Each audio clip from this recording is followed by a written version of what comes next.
Hello guys, आज का हमारा टॉपिक है कैश बुक। जैसे हम लोगों ने लास्ट वीडियो में बात की थी, जनरल ट्रीज के बेसिस पे बात की थी, हम लोगों ने लेजर के बेसिस पे बात की थी। आज हम लोग बात करने वाले हैं उसी की प्रोसेस को आगे बढ़ाते हुए कैश बुक के बारे में। ठीक है, अब यहाँ पर बात आ रही है कि कैश बुक क्या है। तो जाहिर सी बात है कि कैश बुक से मतलब क्या है कि यहाँ पर ये भी मतलब कि इसमें फॉर्मेट जो होता है वो लेजर के तरीके होता है, लेकिन जो काम है वो हम लोग एज अ बुक के तौर पर करते हैं। ठीक है, मतलब यहाँ पर जितनी भी रिकॉर्डिंग की जाएगी वो सारी रिकॉर्डिंग एज अ लेजर की जाएगी, मतलब लेजर के कॉन्सेप्ट पे की जाएगी, लेकिन इसको हम लोग एज अ बुक के तौर पर रिकॉर्ड करते हैं।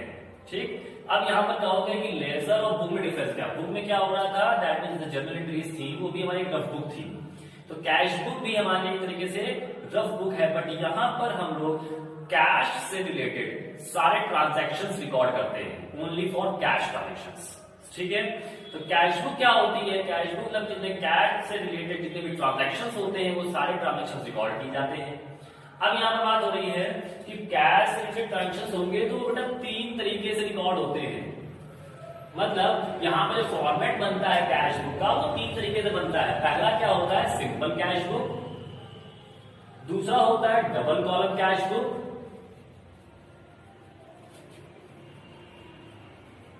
और तीसरा होता है ट्रिपल कॉलम कैश बुक। ठीक, तो तीन तरीके की कैश बुक बनती है, लेकिन आज हम लोग जो बात करेंगे वो बात करेंगे केवल कौन सी, सिंपल कॉलम कैश बुक का। और सिंपल कॉलम कैश बुक मतलब क्या होता है, जैसे लेजर का फॉर्मेट बनता है डेबिट और क्रेडिट, जिसमें आपके कितने कॉलम बनते हैं, date, particular, amount. Credit side में date, particular, amount, that means total 6 columns बनते हैं कैश बुक में।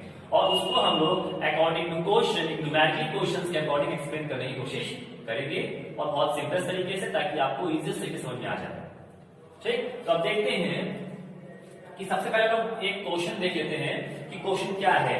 तो देख रहे होंगे कि आपकी स्क्रीन पर एक क्वेश्चन शो हो रहा होगा। तो क्वेश्चन क्या कह रहा है, तो कह रहा है कि देखो इसमें जो क्वेश्चन कह रहा है कि फ्रॉम द फॉलोइंग इंफॉर्मेशन वो cash books,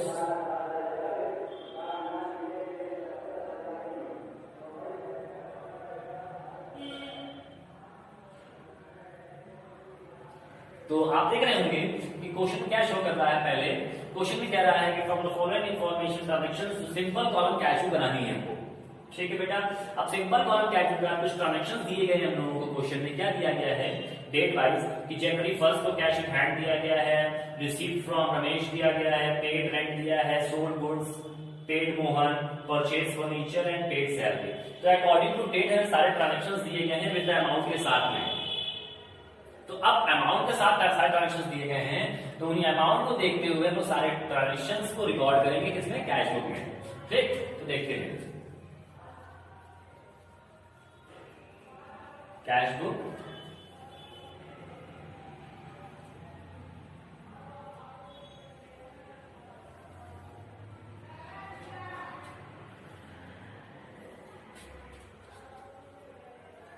date, particular, amount, date, particular, amount. ठीक, हमको पता है कि ये साइड क्रेडिट होती है और ये साइड हमारी डेबिट होती है। अब क्वेश्चन सॉल्व करते हैं। पहला ट्रांजैक्शन क्या है, कैश इन हैंड। तो मैं बता देना चाहता हूं कि कैश इन हैंड का मेन मतलब क्या है कि जो कैश हमारे पास पहले से है, और जो कैश पहले से हमारे पास है उसको कॉपी करना है। तो कॉपी करने का मेन मतलब ये होता है कि हम उसको करते हैं ब्रॉड डाउन करते हैं, मींस वहां से ब्रॉड करो और यहाँ पर डाउन, दैट मींस यहाँ पर छोड़ दो। लेकिन अब यह बात हो रही है कि किस तरफ शो किया जाए, डेबिट या क्रेडिट। तो मैं बता देना चाहता हूं कि कैश इन बुक, एक बुक है ना, तो बुक में हम लोग रूल्स फॉलो करेंगे, वही जो हम लोग जनरल ट्रीज फॉलो किए थे। तो डेबिट में क्या चीजें आती है हमारे पास, तो कैश में बताया एसेट्स क्या होती है, डेबिट होता है। जैसे बताया था मैंने मॉडर्न बेसिस पे अकॉर्डिंग, मॉडर्न कॉस्ट अकॉर्डिंग बताया था कि एसेट्स जो होती है उनका डेबिट होता है। तो यहां पर क्या करेंगे, टू बैलेंस ब्रॉट डाउन। कितने कैश दिया गया हम लोगों को, 11,200। ठीक है, फिर यह बात हो रही है, नेक्स्ट क्वेश्चन दिया गया है रिसीव फ्रॉम माय रमेश। तो रमेश के अकॉर्डिंग हमको रिसीव होना है, तो अब माइंड में बनाओ एंट्री, और डेट क्या है जनवरी 1 2020 जनवरी 1। अब यहां बात हो रही है कि हम लोग रिसीव कर रहे हैं फ्रॉम रमेश से। अब माइंड में एंट्री बनाओ, तो रमेश से रिसीव कर रहे हैं, इसका मतलब क्या है cash account debit to Ramesh. अब cash account debit to Ramesh है, तो अब लेजर को ध्यान रखो, लेजर में क्या करते थे अपोजिट काम करते थे, तो cash account debit to Ramesh और कैश का अकाउंट बना रहे हैं तो टू रमेश को रिकॉर्ड किया जाएगा, तो टू रमेश वहां पर क्रेडिट में है। इसका मतलब मैं बस एंट्री कर बताता हूं माइंड में क्या है। जैसे इसमें लिखा हुआ है रिसीव्ड फ्रॉम रमेश, तो रिसीव्ड फ्रॉम रमेश लिखा हुआ है, तो cash account debit to Ramesh की एंट्री बनेगी। अब कैश का अकाउंट बना रहे हैं तो रमेश को रिकॉर्ड किया जाएगा, और रमेश कहां पर है क्रेडिट में, तो यहां पर आ जाएगा डेबिट में टू रमेश। डेट क्या है हमारी, डेट जनवरी 5। रमेश का अमाउंट कितना दिया गया है 300। यदि चीज क्लियर हो गई। नेक्स्ट पर आते हैं रेंट पेड। जब रेंट पेड है तो एंट्री क्या बनेगी, rent account debit to cash account. अब आप देख रहे हो कि जो रेंट है वो डेबिट में है, तो यहां पर कहां पे आ जाएगा क्रेडिट में, तो बाय रेंट अकाउंट। डेट आपको दी गई है जनवरी 7। ठीक, कितना अमाउंट दिया गया है 30 रुपीज। उसके बाद आगे बढ़ते हैं, समझ आ रहा है चीज। अगर कुछ समझ नहीं आ रहा है तो आपको कोई कमेंट में मैसेज सेंड कर सकते हैं। फिर कह रहा है सोल्ड गुड्स। अगर सोल्ड गुड्स की बात आ रही है, क्वेश्चन आप देख रहे हो, तो सोल्ड गुड्स का मतलब क्या है, गुड्स आप एसेट्स को सेल कर रहे हो। तो मैंने आपसे बताया था कि जब भी आप एसेट्स को सेल करते हो, तो एसेट्स को सेल करने में क्या होता है, हम लोग जो एसेट्स जा रही है हमारे पास से और इन फॉर्म ऑफ कैश जा रही है, तो cash account debit to assets होता है। तो यहां पर एंट्री बन जाएगी cash account debit to goods. अब कैश का अकाउंट बना रहे हैं और गुड्स हमारे पास से जा रही, तो कैश का यूज करना नहीं है, गुड्स का नाम यूज कर लो।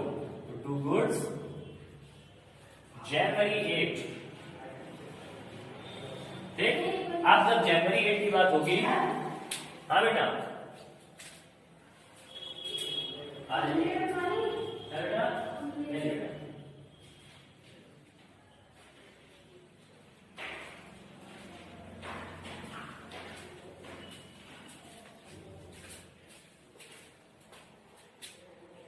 ठीक।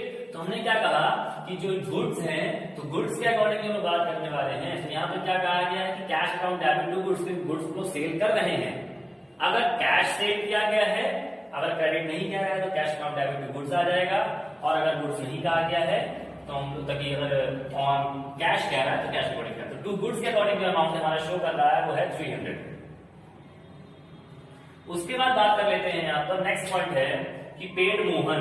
अब मोहन को पेड कर रहे हैं, तो मोहन को पेड करने मतलब क्या है कि मोहन डेबिट हो जाएंगे और टू कैश हो जाएगा, तो बाय मोहन हो जाएंगे।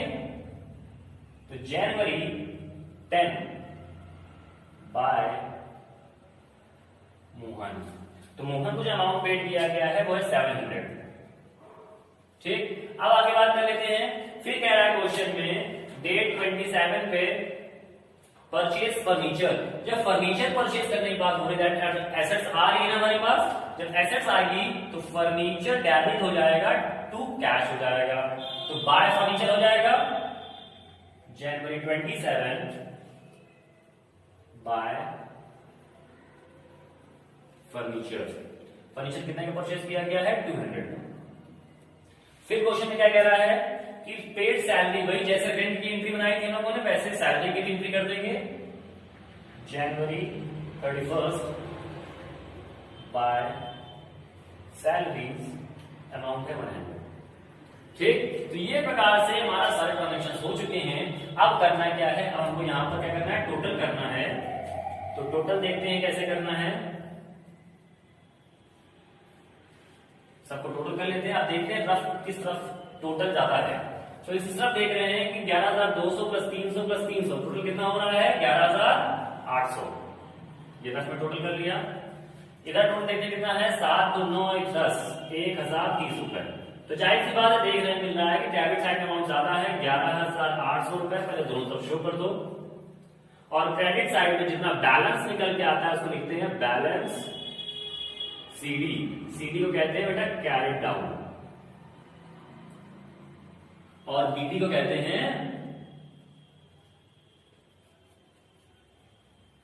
Brought down. अब 11,800 में से इतना लेस कर दो तो कितना अमाउंट बच जाएगा, 0। 10 में 7 गया 3, 0। 10 में से 7 गया 3, 7 बचेगा 0, 10,770। तो ये हमारा कैश बुक था, सिंपल कॉलम कैश बुक के अकॉर्डिंग।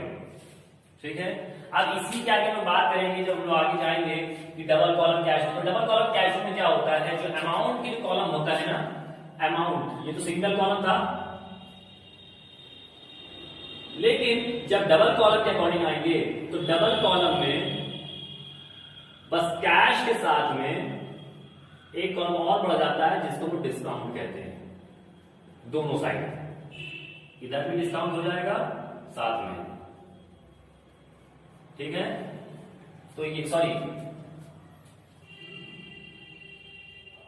नहीं, एक डबल कॉलम में यहां हो जाएगा बैंक।